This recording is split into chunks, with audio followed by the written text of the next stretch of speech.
Today, Todd. A lot of people are getting frustrated out there. Marsha Yeah. Blackburn was on the show just a little while ago, and she's just livid over what happened at this campaign rally where this Yeah. leftist mob is just not letting up. Yeah. No, I mean, look, the left today, they embrace Kaepernick when he disrespects the flag. They embrace Governor Cuomo when he said America was never that great, and they cheer on Maxine Waters when she says go out and harass anyone who supports the President of the United States. And that is just not what we want. It's fine to debate the ideas, but let's not do things like that and take those radical positions. But how about Secretary Clinton? We'll be civil when we win. My background's in athletics. You're supposed to be civil. There's a way you conduct yourself before, during, and after competition, regardless of the score, regardless of who wins or loses. It's not like, oh, I'll be nice if, in fact, we get our way and we win. It's not supposed to work that way. And yet, the head of their party, that's what she's advocating. So this is not healthy for the country. And I think we got to get back to where we just debate the ideas and do that alone and have the debate that we're supposed to have, not some of these things that are going on. Yeah, Paul, Speaker Ryan was asked about this over the weekend, and I was really disturbed by what he had to say. I want to play the soundbite. I want to get your reaction to what Speaker Ryan had to say. I worry about tribal identity politics becoming the new norm of how politics is waged. As conservatives, we always thought this was sort of a left-wing Linsky thing. Unfortunately, the right practices identity politics now as well. It's the day and age, it's technology and everything else. Identity politics, which is now being practiced on both sides of the aisle, is unfortunately working. Your reaction to what Speaker Ryan said? No, I don't think it's the concern for me is not identity politics. The concern for me is let's do what we said. Let's do what the American people elected us to do. Let's have an honest debate. But I think today what's happening, particularly on the left, is, Todd, Dennis Kucinich is a friend of mine. Dennis Kucinich is far to the left as he thinks I am to the conservative perspective. But Dennis and I are friends, and Dennis is the kind of guy, get your best hold, make your best argument. Let's talk about the different policy positions we have. But it's not about coming after you, and I'm not about coming after him. That's the way it's supposed to be. But I think there's a difference between the language and the way Dennis Kucinich conducts debate and what Maxine Waters is advocating when she says you get in their face at the restaurant, at the department store, and there is a difference, and that to me is the change that I think is not healthy for our country, not healthy for political debate. So that to me is the change. It's not about identity politics. It's about let's have a real debate, and may the best ideas win. And I think the way we're supposed to conduct ourselves as members of Congress is to go do what we said, but to do it in that proper fashion. Yeah, I'm completely with you. And what troubles me with Speaker Ryan, it's this mentality of, oh, well, both sides are to blame. No, not really. I only see leaders from one party out there advocating violence and confrontation and harassment, and it's not the Republicans. Yeah. Well, bad behavior is bad anywhere. So people Exactly. who are people who are doing these evil things that we saw over the last week with the pipe bombs and the terrible racist, anti-Semitic, evil behavior that took place at the Pittsburgh synagogue. That's just evil, wrong, crazy, bad people. That's right. But you're right from political leaders and what they're advocating. That's different. And so look, let's advocate healthy debate, and let's focus on that and the ideas that each party brings to bear, and let's have the debate and may the best ideas win. The breaking news out of Washington today, President Trump sending around 5,000 troops now. It was originally 800, 5,000 troops to the border. What do you think about the plans? Every sovereign nation has a right to control their borders. After all, that's one of the things that defines what a nation is. So the president is exactly right. We need to secure our southern border. We need to build a border security wall. And the president says we're not going to let people just come in here illegally. We're going to, for those who legitimately seek asylum and are legitimate asylum seekers, that's one thing. But DHS will has told us that 80% of people who come here seeking asylum aren't legitimate. They're not. So to allow those kind of that to happen and people to come across our border is just not what countries are supposed to do. I agree with the president 100% on his decision to say, no, we're not going to let these folks in. Real quick on the election, I'm not buying the polls, and I think you guys are going to hold on to the Yep. House, but I know what the polls are out there saying, and everybody says I'm off my rocker here on this one. What are you hearing? What's the mood of the electorate like out there?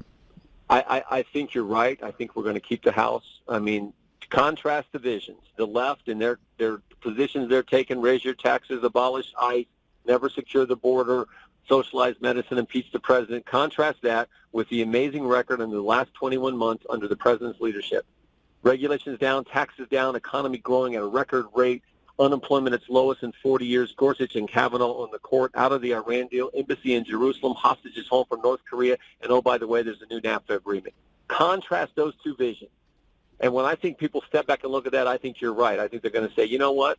We're not going to go with this crazy vision that the left is offering. We're going to stick with what's happening and what's working, what the great success we've had in 21 months under the president's leadership, and I think we're going to keep the House.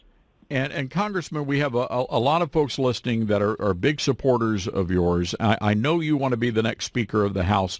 What would that look like? What would a Speaker Jim Jordan do for the American people?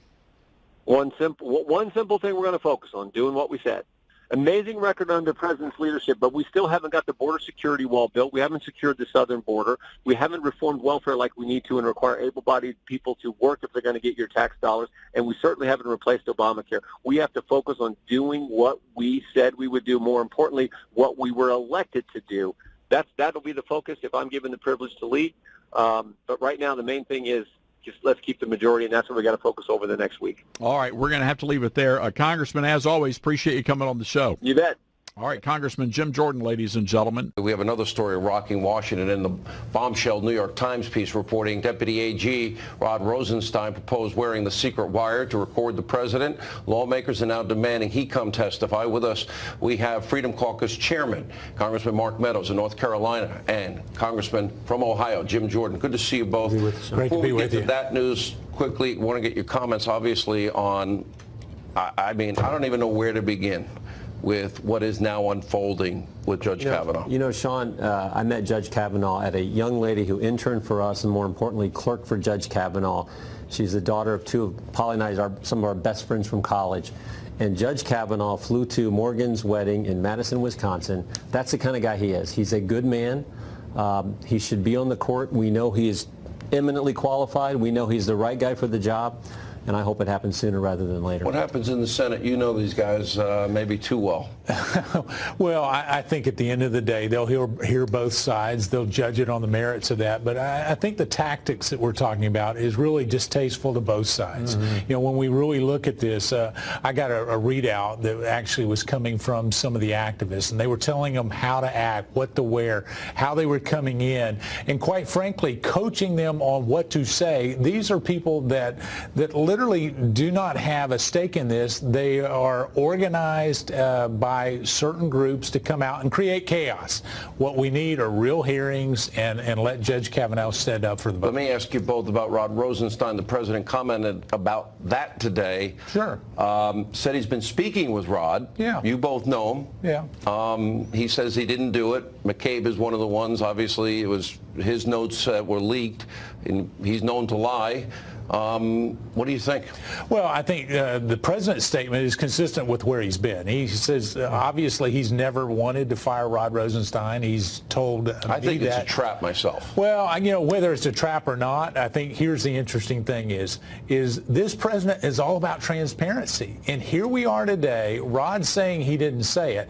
I think he needs to come in before Congress, raise his right hand, and swear, because I can tell you, there are a number of things that Jim and I both know about that Rod did say that really needs some accountability. He needs to be in front of Congress answering questions. Do we really want in this country the guy who is in effect running the Justice Department, talking about recording the commander-in-chief's conversations? Even if it's done in jest, it shouldn't be done in jest. It shouldn't be done at all. And by the way, this is the same guy who wrote the memo for firing Comey. This is the same guy who hired Bob Mueller. This is the same guy who signed the third FISA. And this is the same guy who, I believe, according to press reports from Fox News, threatened to House Intelligence Committee member because they were trying to get information that I think we're entitled to. So he had better come in front of Congress and answer our questions. What about the president declassify unredacted materials? That happened as well. We've been on this. And listen, here's the interesting thing is, Jim and I have been talking about Rod Rosenstein, DOJ, FBI for months and months and months. The only way for the American people to judge is to declassify these documents and get them out. Let's do the 302 or interviews, because you know what? It will be very illuminating, and we'll know very quickly. Release it all? And is there any chance, because the president mentioned 2 foreign countries, is there any chance that our intelligence community farmed out violating the Fourth Amendment to our Constitution? Why are you laughing, Mr. Jordan? Look, all I'm saying is... That's a laugh that says you're not dumb, Hannity. No, you're not. You're over the target, let's put it that way. Lots of information we need to see as soon as possible. Thank you both for what you're doing. Thank you. No, thank you, Sean. Thank you. Used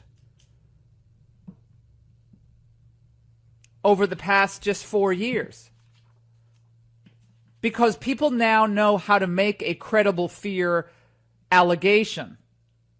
They say, well, this is, I have a credible fear of returning to my home country because they've been coached by these NGOs in the United States, who also should be investigated by the Justice Department. These non-governmental organizations all should be investigated for helping create this crisis. The president's actually trying to do something about it. Jeffrey Toobin says the system is not... What are you smoking over at CNN? That's ridiculous. Asylum applications have skyrocketed. I can't type and speak at the same time, but they have skyrocketed over the past 4 years. I've discussed it ad nauseum on television and on this radio show. Over the past 5 years, we've seen pretty much a 3-fold increase in the number of people seeking asylum. Thank you. Yeah, 3-fold increase.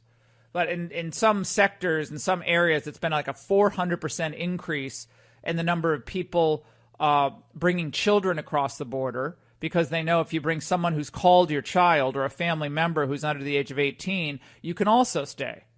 So the president steps in and says, no, we can't keep doing this. This is causing our system. It's going to cause an untenable situation on our southern border, both for us as a processing entity and for Mexico, and you see what Mexico's saying. Mexico wants nothing to do with these migrants. And so now because of one federal judge, an Obama appointee who was appointed in 2012, can issue a nationwide temporary injunction against the president's action here. I find these nationwide injunctions by a single leftist federal court judge to be an outrage. That has to be done away with as well. No, not a single federal judge should not be able to do this. That's ludicrous. That is anti-democratic to its core. 855-40-LAURA. Yeah, just in CNS News had published something since 2013. This is the number I was looking for. The number of asylum applications that Mexico receives annually has surged 1,000% since 2013. So Mexico is also seeing a huge increase. The numbers into the United States are going up year after year after year. Well, that doesn't surprise me, but they've gone up in Mexico because that's also a transit from individuals. Here it is. Border asylum claims back going back to 2016. The number October 18th, 2016. Jeffrey Toobin can put this in his pipe and smoke it. Up tenfold since 2009. Border asylum claims up tenfold. Oh yeah, but it's not a problem. There's no increase in border problems at all. You're listening to the Laura Ingraham Show, 855-40-LAURA. I want to hear about your Thanksgiving plans. Later on, we're going to talk Butterball Turkey Hotline. I can't wait. We have Thanksgiving horror stories. That's an annual tradition. So when I say horror stories, I don't mean the death in a family, because that's just sad. We're talking about funny disasters, either with cooking or fights with family members. Because if it's Thanksgiving, you're not having a fight with a family member. Is it really Thanksgiving? All right, we'll take a break. The tyranny of the judiciary continues. One federal district court judge can issue a temporary injunction that stops the president from protecting this country. don't go away. The numbers of people who are being admitted into this country are not that different, so I don't think the system is necessarily overwhelmed. Over the past 5 years, we've seen pretty much a threefold increase in the number of people seeking asylum. If you or a loved one get leg cramps or foot cramps, you know how painful it can be, how disruptive they can be. Muscle cramps can jolt you out of a sound sleep or interrupt your daily life. Well, listen carefully, because I recently learned about TheraWorks Relief. It's a non-greasy foam that's proven to relieve muscle cramps fast and reduce muscle soreness. Plus, with daily use, TheraWorks Relief can even prevent muscle cramps before they start. So you can get This one federal judge in San Francisco is going to allow these people to be able to stay and then disappear into the country. 700 people. One federal judge. How many of you think that Robert Bork was right, that these courts are out of control and it's time to limit their jurisdiction? You're listening to The Laura Ingraham Show, 855-40-LAURA. These courts are out of control. They're acting in an anti-democratic fashion, completely beyond their constitutional authority. The idea that the chief executive officer of this country cannot act at a time where people are definitively, without a doubt in anyone's mind who's honest, completely defying the law. And if they're not defying the law, they're gaming the law on fraudulent basis, facilitated by United States non-governmental organizations that get 501c3 status, like this Pueblos Sin Fronteras. And maybe it's time to just defy these court orders and say, make me. Make me. We think your order is illegitimate. How is that court going to enforce the order against the president? I mean, at some point, we either stand up to these runaway judges and really create a constitutional issue here. In other words, the legitimacy of these nationwide injunctions. A single judge should not have this much power. And of course, this one happens to be an Obama appointee, but Trump's had trouble with judges as well that he appointed.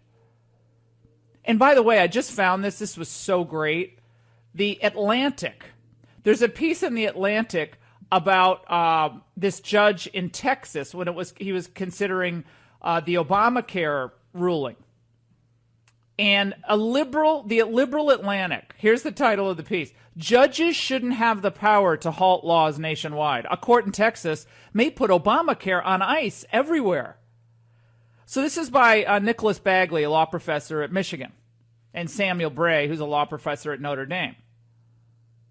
So because Democrats were thrilled, right, when that judge in Honolulu barred the enforcement of the Trump travel ban in 2017.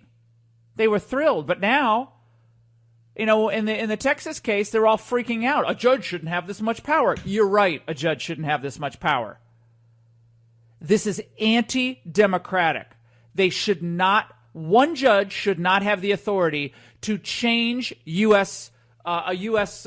president's justified move on an issue that is as important as it is to both national security, health policy, our economy, and our sovereignty. It's crazy. Now they're coming through Arizona. Of course they are. Why not? They know the Democrats in Congress want to put the Bienvenidos mat out for them. And they know ACLU can run and forum shop and go to some liberal judge in San Francisco and get a ruling on their side. Then all of a sudden it's stopped nationwide.